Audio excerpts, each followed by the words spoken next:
Hemos estado hace unos instantes de manera informal conversando sobre los apellidos, sobre cuestiones que es necesario entenderse. Yo siempre he creído que la educación es una cuestión más vivencial que una cuestión cognitiva, que una cuestión abstracta. La educación es emoción. Sin emoción no hay educación, no hay aprendizaje. Yo siempre he criticado a los profesores que llegan y dicen: ya, alumno, siéntese, no se mueva. Es como si lo tuviéramos ahí encerrado, ¿no? Yo creo que eso sí obedece a una formación muy tradicional, ¿no? Que venían, le pegaban con la paleta o le jalaban, no sabía la lección, le jalaban aquí las patillas. Bueno, creo que menos mal estamos dejando esa forma de aprendizaje. Y debemos desarrollar nosotros también otra forma de aprendizaje, que es que Ausubel, un gran pedagogo, señalaba que el aprendizaje se construye, el famoso aprendizaje significativo. ¿Y cómo construimos el aprendizaje? No es lo que diga el maestro, porque más que el maestro, la computadora tiene mayor cantidad de información, ¿no? Pero ¿cuál es la función del maestro? La función del maestro es estimular una relación interpersonal a través de preguntas, ¿no? De movimientos, etc. Cuando yo llegué a la escuela de folclore, encontré un problema. Los profesores tenían una única mirada y calificaban a los músicos y a los danzantes como igual. Y cuando hay diferencias, el músico es más concentrado porque manejar un instrumento, tocar un instrumento requiere una gran concentración. Pero los estudiantes de danzas son kinestésicos, son en movimiento. Es imposible que tú, un estudiante de danza, lo tengas sentado pues una hora ahí. Es imposible, es contra natura, como yo digo, que puedan obligarles a que estén quietos. Ellos tienen que estar en movimiento. Entonces, las charlas también tienen que estar en movimiento, pues no pueden estar, como algunos profesores venían sentados ahí, listo, toque. El estudiante de danza requiere otro movimiento: caminar, preguntar, pararse, ¿no? Bailar, aplaudir, volver a sentarse. Entonces, manejar los espacios. Y esa es una crítica que yo siempre he hecho a la pedagogía. Y ese es el aprendizaje. El aprendizaje es un nuevo conocimiento que nos produce un nuevo cambio, ¿no? Ahora ya sabemos, por ejemplo, el origen de los apellidos, ¿no? ¿Por qué concepto? O cómo se han ido entremezclando los diversos apellidos. Hay un momento en que tenemos un apellido andino, después tenemos un apellido afro, después tenemos un judío, y nuestras se van mezclando. Y por último, el apellido viene a ser simplemente una forma de significado, de identificarnos. Así que no es ni más ni menos. Son apellidos, son fórmulas para poder identificarnos, ¿no? Porque antes no había necesidad de tener apellido. Jesús, ¿cuál era el apellido de Jesús? No estoy hablando de Jesucristo.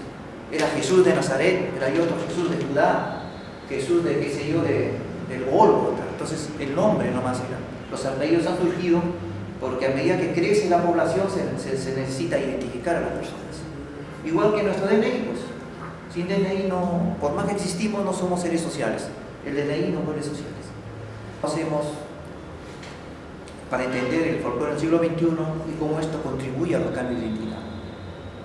Entonces yo he titulado el folclore en la reconfiguración de las identidades culturales. De repente parece muy general, pero vamos a tratarlo de especificar con los ejemplos que vamos a poner, ¿no? El folclore en la reconfiguración de las identidades culturales.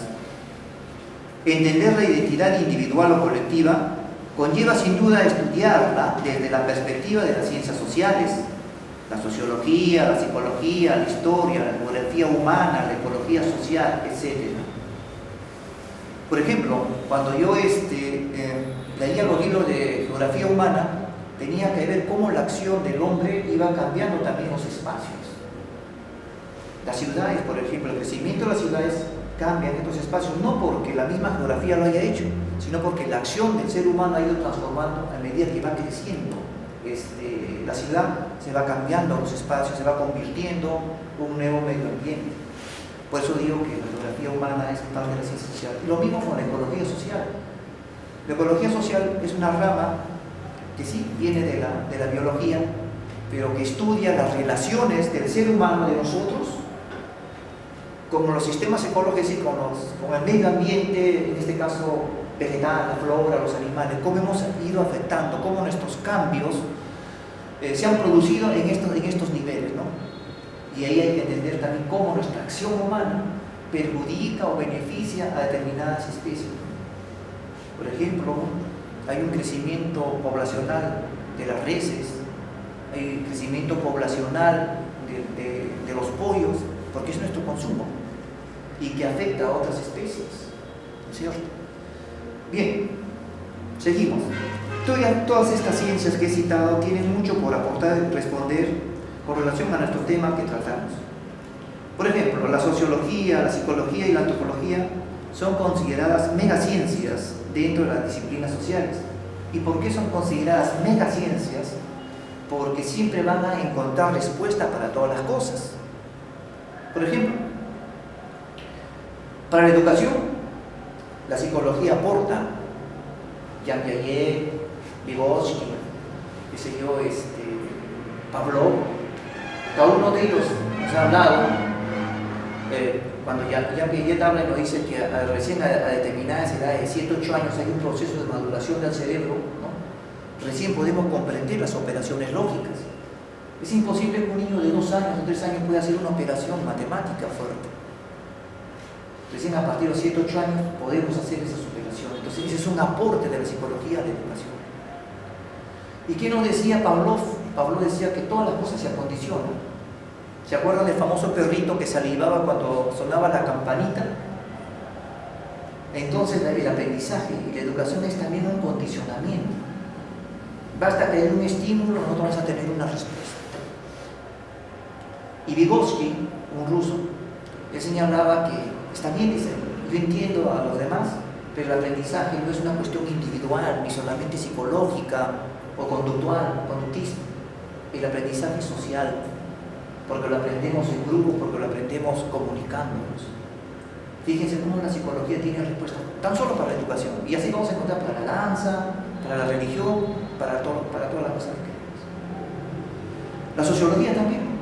La sociología es otra ciencia que va a explicar a través de sus métodos y sus teorías, en este caso lo de la educación, que la educación es la transmisión de la sociedad. Él dice que la escuela reproduce lo que es la sociedad, las jerarquías, ¿no? El profesor, el alumno mejor, el alumno peor, en fin, el alumno más fuerte, es una representación de la sociedad.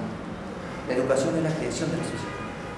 Y por otra parte, la antropología es la ciencia que estudia la cultura. Es decir, nosotros nacemos en una cultura, vivimos en una cultura y morimos en una cultura. Nosotros estamos supeditados a la cultura. Lo que pensamos, lo que hablamos, la forma como caminamos, la forma como nos expresamos, obedece a la cultura. La cultura nos ha improntado, nos ha impregnado estas maneras de pensar y de actuar. A pesar que podamos compartir un mismo espacio, en Lima.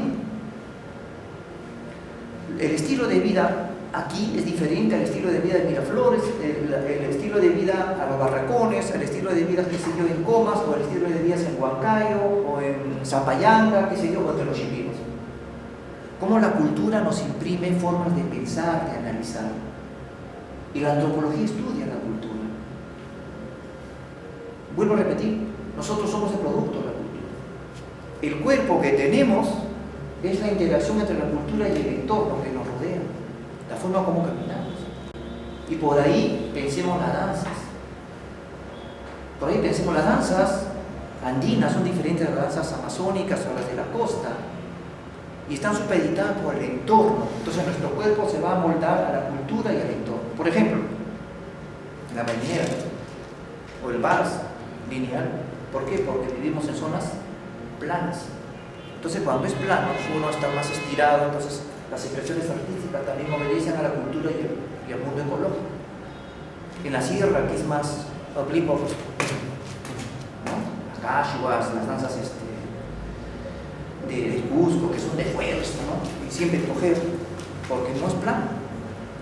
Entonces miren cómo influye la cultura en nuestra formación de nuestro cuerpo.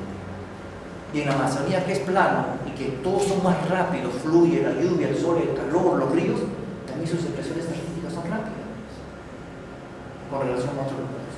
Entonces, la antropología, la sociología, la psicología son llamadas mega significa grande, las grandes ciencias dentro de las ciencias sociales, porque siempre van a explicar las cosas, tienen una explicación para todas las cosas. ¿Bien? ¿Y qué es lo que nos interesa a nosotros? Lo que nos interesa a nosotros es cómo surge la identidad. ¿Qué cosa es la identidad? Tanto que hablamos de identidad cultural, identidad personal, identidades colectivas. La identidad está vinculada a la cultura. No puede existir la identidad si no existe la cultura. No existe un ser humano que no tenga cultura.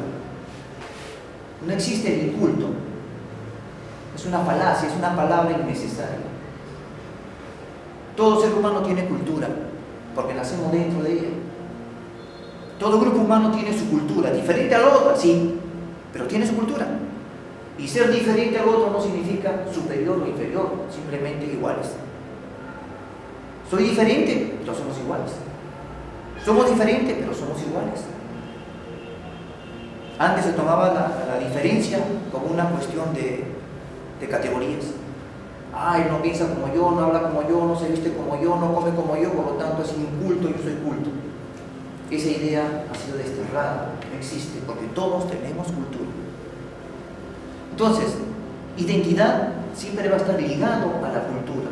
Si la cultura nos envuelve, nuestra forma de pensar, de actuar, nuestras normas, nuestros valores, nuestra moral, nuestro conocimiento obedece a la cultura, la identidad también es parte de una cultura, está ligada a la cultura.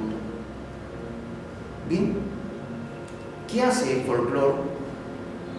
Si bien el folclore todavía no es una ciencia reconocida académicamente, el folclore camina a ser una ciencia y ojalá se convierta en una ciencia y va a ser también una megaciencia que va a competir con la sociología, va a competir con la psicología, va a competir con la antropología. Y de repente algún día estaremos hablando de folclorólogos, así como sociólogos, antropólogos, y estaremos hablando de la folclorología. Pero eso tiene que ser un esfuerzo, es otro, de todos nosotros. Bien, entonces, ¿qué cosa es la identidad? Hay dos corrientes, dos pensamientos. Siempre nos señalan que la identidad es una cuestión única, esencial, primordial. ¿Qué significa primordial? Primordial viene de primo. El primero, primordial, significa lo original, lo propio, el primer manifiesto.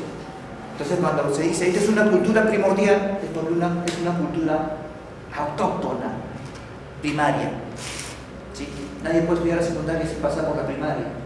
Entonces, se pensaba que antes las identidades eran primordiales, es decir, únicas, inamovibles. Tú ya nacías con ese carácter y morías con ese carácter, ¿no? Decía genio y sepultura, perdón, genio y figura hasta la sepultura. Es decir, tu personalidad, tu identidad no cambiaba durante toda tu vida. Una serie de estudios europeos y en América demuestran constantemente hoy en día que la identidad es flexible. ¿Por qué? Porque la identidad se construye. La identidad estamos construyéndolo constantemente de acuerdo a los niveles sociales en los cuales nosotros nos desplazamos. Un ejemplo concreto. Yo he hecho mis trabajos sobre los shipibos y los he estudiado profundamente a los shipibos. Por ejemplo, para ser shipibo, yo le decía, yo quiero ser shipibo. Me dice, tienes que tener tres categorías. Uno, haber nacido de familia shipiba. Imposible. Dos, hablar shipibo. Pucha, ya eso sí lo puedo aprender a hablar, no hay problema. Allá por ahí puedo ser shipibo. Y tres, si te casas con una shipiba, mucho más fácil, ¿no? Casarse con una shipiba y no aprendí a hablar el idioma. Bien, entonces eso me daba a mí, mira, la identidad de shipibo. Y yo ya podía ser shipibo por mi esposa, o porque aprendí el shipibo. Entonces ya se perdía mi identidad urbana, cosmopolita, de Lima, para convertirme en un shipibo. Y lo mismo sucede con los shipibos.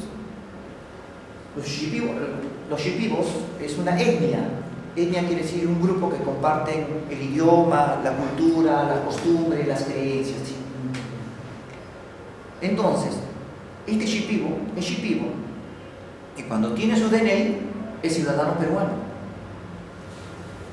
pero a la vez puede ser varón o puede ser mujer, ¿no? Es mujer, es varón, es peruano, y si sale del Perú, es un ciudadano latinoamericano en Europa.